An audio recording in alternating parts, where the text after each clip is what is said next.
Madame, Monsieur, merci de nous rester fidèles. Merci de rester sur votre chaîne de télévision Canal 2 Info. Bienvenue à votre émission Croissance. Croissance, ce jour, va s'intéresser aux entreprises camerounaises. Le président de la République l'a dit clairement. Il a relevé d'ailleurs que notre pays va avancer dans son émergence, dont le cap a été retenu pour 2035.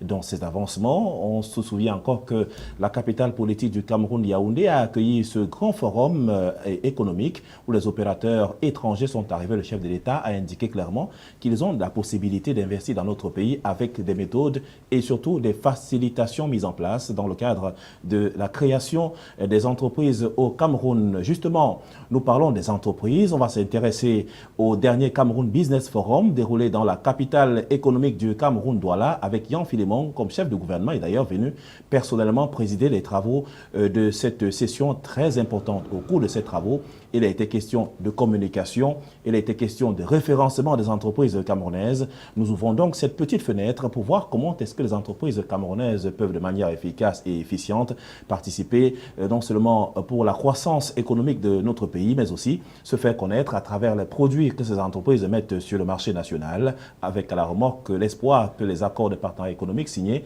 avec l'Union européenne ne viendront pas fragiliser la bonne marche des entreprises camerounaises. Nous parlons donc ce jour de performance, de qualité et surtout de mise en relief de ce qu'il y a de bien et de beau au sein des entreprises camerounaises, avec bien sûr performance.com, représenté ce jour par Jacques Ndébi. Je rappelle également que c'est un ingénieur qu'on a l'habitude de recevoir dans ce studio. Bienvenue.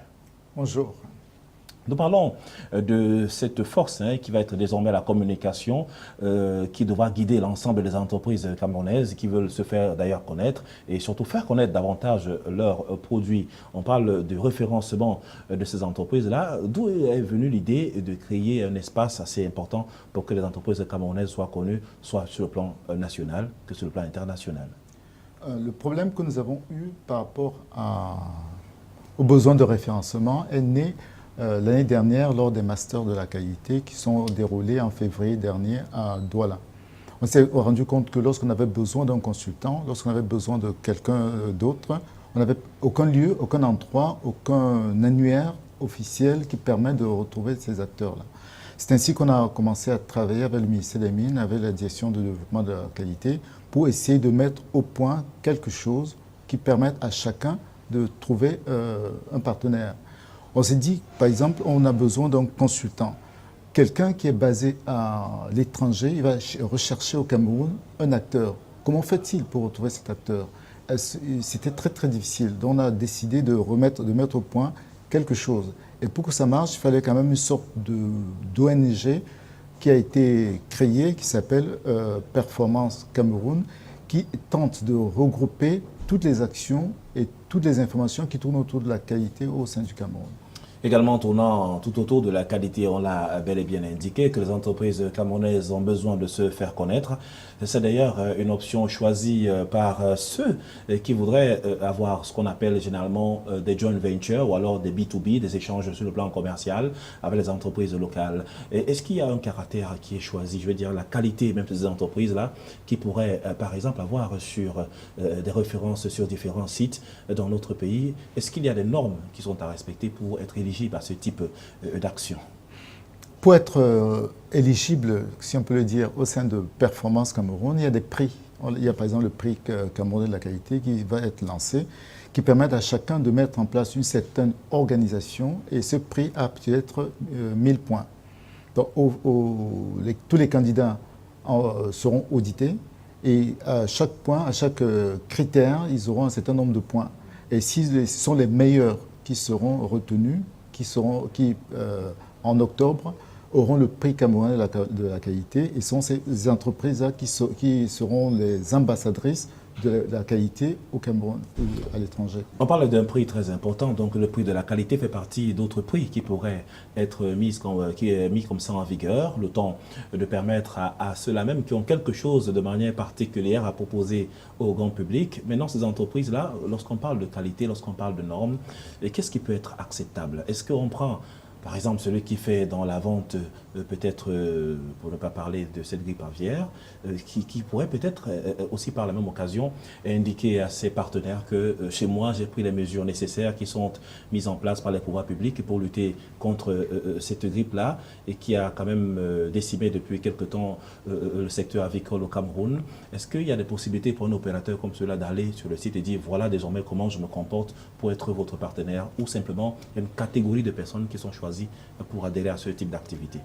Lorsqu'on va sur le site internet, par exemple, on va voir qu'il y a une rubrique qui traite de la qualité. On verra qu'il y a par exemple un point qui traite de la nutrition animale. Au niveau de la nutrition animale, il y a toutes les recommandations, toutes les questions qu'il faut mettre en place pour que quelqu'un qui fait la production de la nutrition animale démontre l'organisation qu'il met en place. Pareil pour un thème qui traite du tourisme. Qu'est-ce qu'on a besoin de mettre en place pour que le tourisme fonctionne correctement?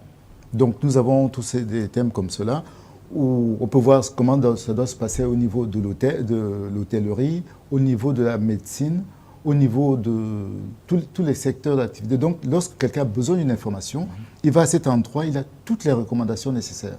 Donc on n'a plus besoin de courir auprès de n'importe qui pour avoir une information, on a tous les critères qu'il faut pour démontrer qu'on fonctionne correctement. Lorsqu'on voudrait se faire certifier, on a les référentiels qui tournent autour de cela, qui permettent à chacun, où qu'il soit, d'avoir la bonne information pour pouvoir organiser son entreprise. Peut-être la démarche, pour ne pas parler de celle qui est considérée comme étant la démarche qualité, reste aussi parfois un frein pour beaucoup de partenaires, beaucoup d'entreprises camerounaises qui ne sont pas établies sur les normes édictées par le fonctionnement même que voudraient que ces entreprises aient, à travers leur démarche, à travers la qualité même des produits qu'ils pourraient mettre sur le marché. Est-ce que vous avez eu l'occasion d'aller vers ces entreprises et leur dire que bon, si vous avez des choses à proposer au grand public et que si vous n'êtes pas normé, ce ne sera pas possible parce qu'on ne pourra pas aussi accepter de travailler avec les entreprises simplement parce qu'elles proposent un produit, mais si le produit n'est pas de qualité à mettre sur le marché, est-ce que vous acceptez ce type de démarche? Nous, on n'accepte pas ce type de démarche. Ce que nous voudrions faire, c'est de permettre au plus grand nombre de personnes à être au courant de ce que c'est que la qualité, de permettre de trouver du travail aux jeunes ingénieurs qui sortent, qui aillent sur le terrain expliquer tout cela.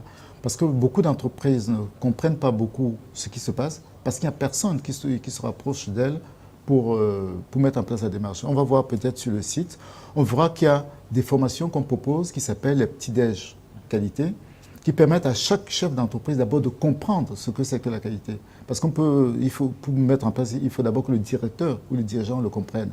La problématique ici, c'est que les entreprises sont des petites entreprises. Le chef d'entreprise n'a pas souvent le temps d'aller en formation.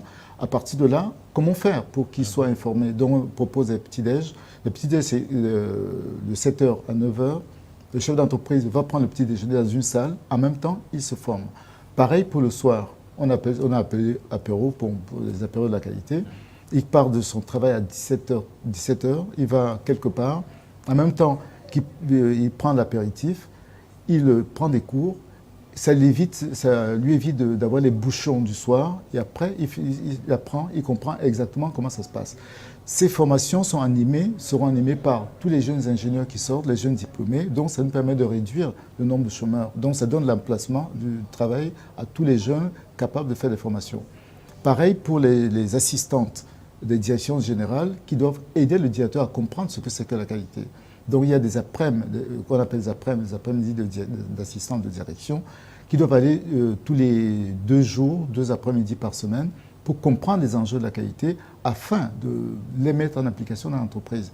Tant que cette organisation, ces actions ne sont pas faites, c'est très difficile qu'on fasse tout le temps du bon produit. On a d'abord besoin de changer, de former la population, de changer l'état d'esprit des personnes pour être sûr que le produit sera très bien fait et respectera les normes.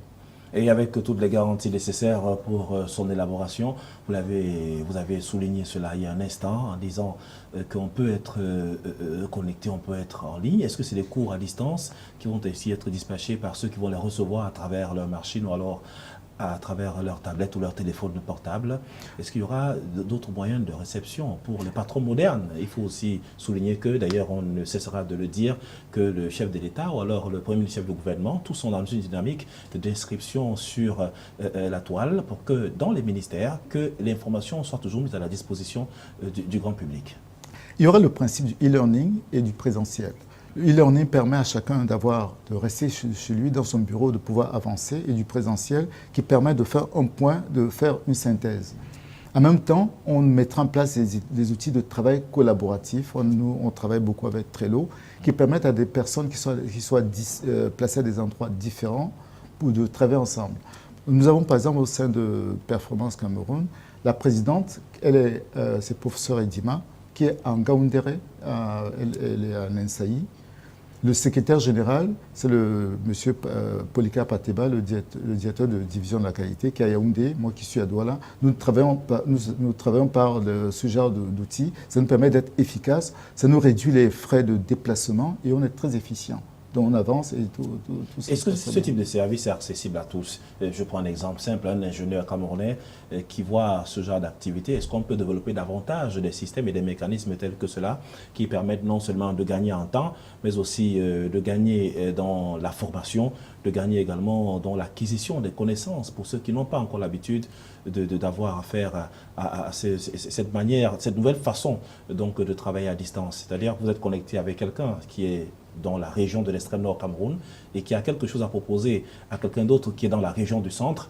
Est-ce qu'il y a des moyens de contrôler le type de produit qu'on pourrait mettre à la disposition? Est-ce que c'est facile pour un jeune entre-temps d'être aussi dans ce secteur, dans ce moule-là? C'est élémentaire pour un jeune d'être dans ce moule. Je vais prendre le cas d'une entreprise que je connais. Bon, je peux citer. J'ai le droit de citer. C'est une information. Je prends par exemple la société Zénith. Zénith a des agences un peu partout. Donc lorsque l'auditeur qualité interne fait un audit, il fait l'audit à distance. Il peut être à Douala, il audite simultanément Yaoundé et en même temps Bamenda, étant à Douala. Donc vous voyez, donc, ce sont des choses qui existent, qui fonctionnent. C'est à partir de ça que le gars fait son rapport d'audit. Vous voyez donc que ça réduit le temps de distance, ça réduit le temps du transport, ça contribue à la préservation de l'environnement parce qu'on met moins de voitures dans la route, donc on travaille dans le bilan carbone. Donc vous voyez, donc ça existe. Pareil pour ce genre d'outils, tous les ordinateurs ont des webcams, tous les ordinateurs ont accès à la Wi-Fi, tout le monde maintenant a ce genre d'outils, c'est que la volonté, l'envie de changer la façon de penser en fait. Et derrière cet apprentissage, on a indiqué quand même le type de personnes qui pourraient être concernées par cela. On va rentrer un peu dans la dynamique des échanges sur le plan commercial, notamment avec les accords de partenariat économique qui seront signés. On parle du 4 août prochain au Cameroun. Est-ce qu'il y aura des possibilités pour ces autres entreprises qui arrivent de se mettre à l'école? Parce que là, il s'agit d'une nouvelle école et qui forme les patrons, qui forme également ceux qui ont l'intention d'avoir les connaissances nécessaires et donc de venir s'arrimer à cette nouvelle pratique qui est la vôtre, qui est forcément vulgarisée. Oui.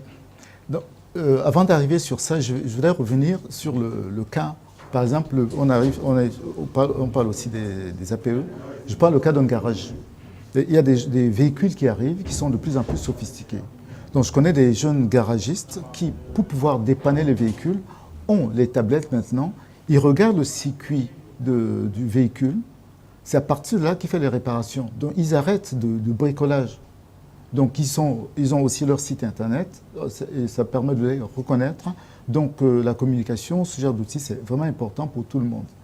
Donc à partir du moment où on veut travailler avec le cas des partenaires, des APE, c'est sûr que la personne qui arrive va d'abord rechercher facilement qui est son homologue sur place.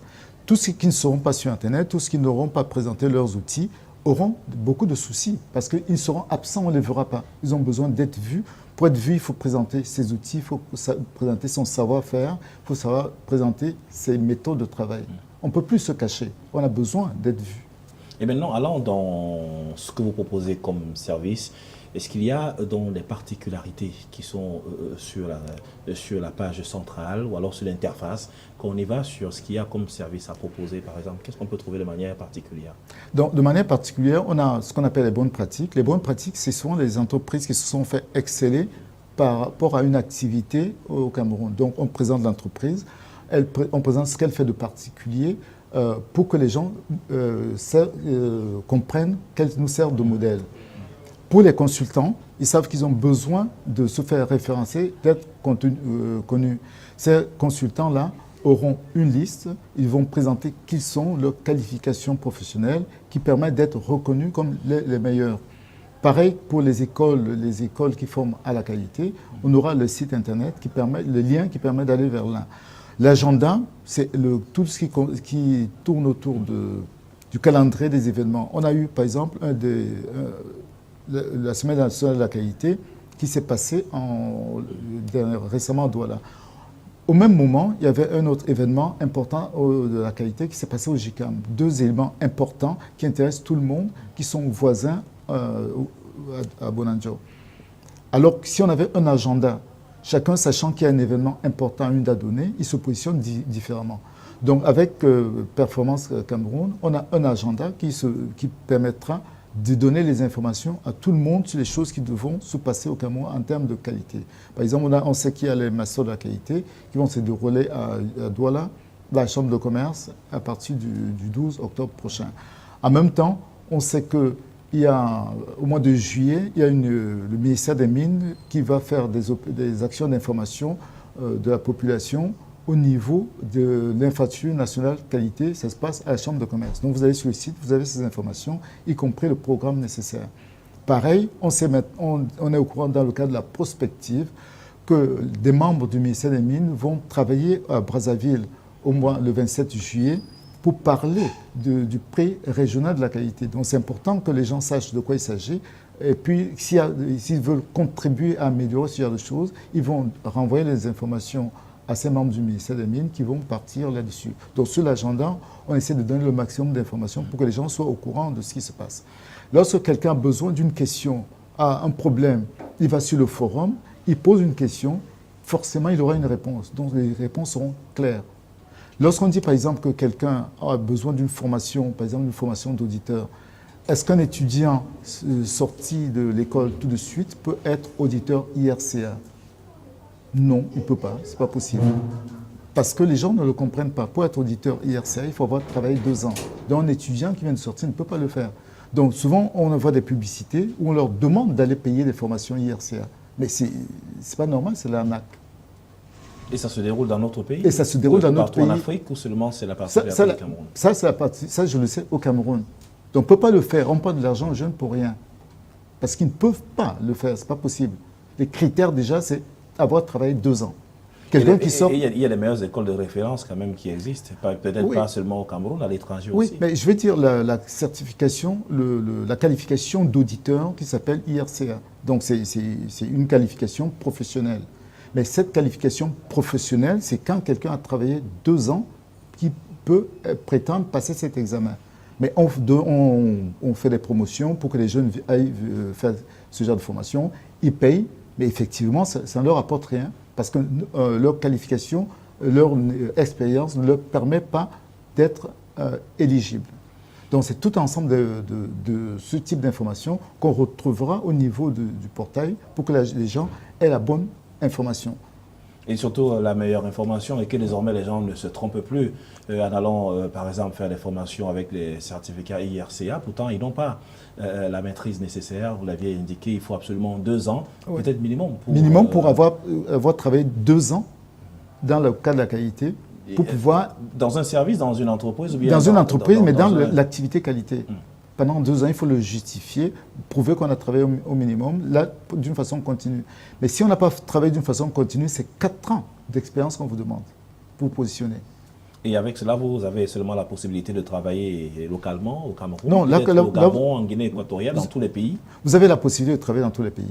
Là, en fait, l'audit IRCA, c'est pour les organismes de certification. Ils appellent ça certification tierce partie. Maintenant, on travaille partout, c'est un diplôme international. Mais pour pouvoir l'avoir, on a d'abord besoin d'avoir travaillé. Et justement, restant dans cette dynamique que vous évoquez, qui vise à rendre performantes les entreprises camerounaises, à leur permettre également de pouvoir proposer au grand public des produits de qualité, on va s'arrêter un peu sur la certification. On entend beaucoup parler, c'est vrai que pendant un bon bout de temps, on a également évoqué cette certification qui est très importante pour la concurrence et que nos entreprises camerounaises puissent faire également la différence. La certification de manière basique, comment peut-on la concevoir ? La certification de manière basique, c'est d'abord une organisation qui respecte des normes. Et pour que toutes les entreprises se fassent certifier, mettre en place l'organisation, on se retrouve face à quelque chose, c'est toujours le budget. C'est toujours de savoir qui c'est qui peut les assister. Il y a, par exemple, le bureau de mise à niveau qui assiste des entreprises pour pouvoir le faire. Toutes les entreprises camerounaises de petite taille ne s'y engagent pas parce qu'il n'y a pas de société de conseil, il n'y a pas beaucoup de structures leur permettant d'avoir des budgets, avec leur budget faible, de faire des accompagnements. L'organisation des entreprises sont d'abord des entreprises familiales et comme c'est des entreprises familiales, les consultants ne sont pas encore formés pour comprendre que c'est une entreprise familiale dont l'organisation, les procédures qu'on doit mettre en place doivent respecter aussi ce fonctionnement familial. Et qu'est-ce qu'on entend par entreprise familiale? Il faut bien qu'on définisse cette expression qu'on utilise vulgairement partout. C'est une affaire de famille, ce n'est pas une affaire qui vise à être prospère. Pourtant, même sur le plan familial, on peut avoir un bon management et puis mener à bien ce projet. C'est quoi une entreprise familiale? Une entreprise familiale, c'est une entreprise où on a le père, la mère, les enfants, le fils, tout le monde, la grand-mère, qui sont dedans. C'est l'administration, même si elle ne comprend rien. Voilà. Et ça voudrait donc dire que lorsqu'on va aider cette entreprise à fonctionner, en y arrivant, on a cette problématique-là, parce que souvent on a des gens qui ne vont pas respecter des critères et tout un ensemble de choses. On ne peut pas venir le combattre, mais maintenant, comment utiliser cette faiblesse et la transformer en force? Donc à partir de là, c'est travailler avec ces personnes, leur permettre de respecter les procédures, prendre le temps d'explication, de formation, de sensibilisation. C'est un travail de longue haleine. Il ne faut pas avoir besoin de résultats tout de suite, il faut de la patience. Expliquer tout le temps, communiquer, former, montrer la justification des choses, être patient.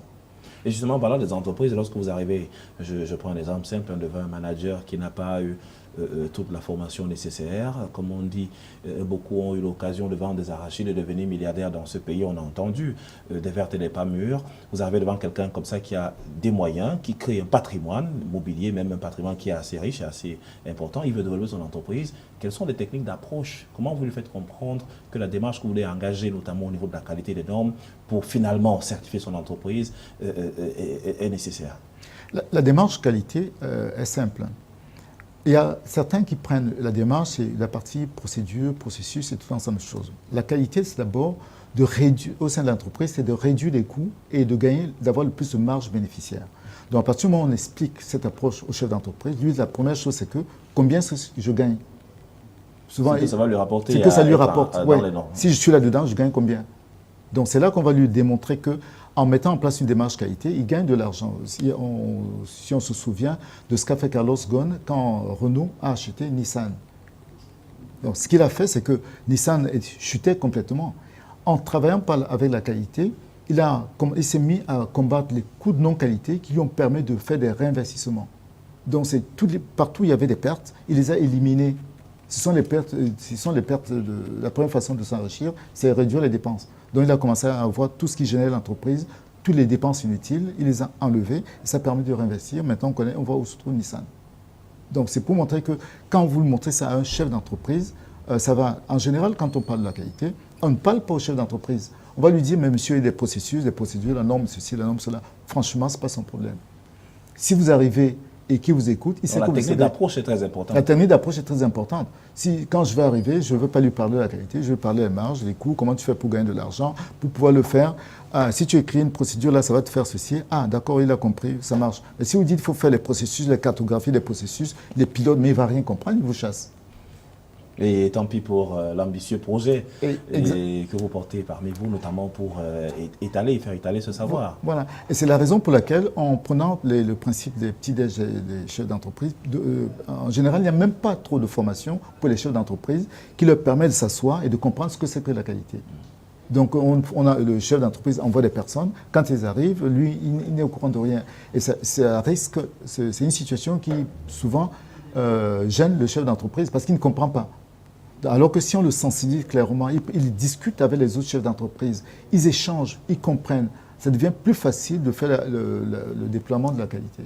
Donc le principe des apéros et des petits-déj, c'est permettre aux chefs d'entreprise de faire des échanges. En fait, on appelle souvent ça aussi des causeries. Nous allons vous dire merci pour ces éclairages et en espérant que vous serez toujours des nôtres parce que à chaque fois qu'on vous a sollicité, vous êtes venu apporter votre expertise et surtout démontrer que l'entreprise camerounaise peut gagner. Oui, l'entreprise camerounaise peut gagner. Si on regarde le site que vous avez pu voir, c'est quelque chose qui est purement du Made in Cameroun. Made in Cameroun parce que c'est un jeune qui s'appelle Fridola Yinda avec une structure qui est basée à Yaoundé, qui a fait tout ceci. Ça, c'est un mois de travail. C'est lui qui a... Tout ce que vous voyez là, c'est fait par... Il y a des ressources dans... Il y a des ressources sur place dans notre pays. Mais il faut que les gens le sachent. Parce que sinon, qu'est-ce qu'on aurait fait? On serait allé chercher les ressources ailleurs alors qu'on les a sur place. Merci bien, madame, monsieur. Quant à moi, il ne reste plus qu'à vous dire infiniment merci de nous avoir suivis. L'espoir, c'est de vous retrouver très bientôt dans une prochaine émission. D'ici là, merci de suivre les programmes de Canal 2 Info. C'est votre chaîne. Au revoir. Au revoir.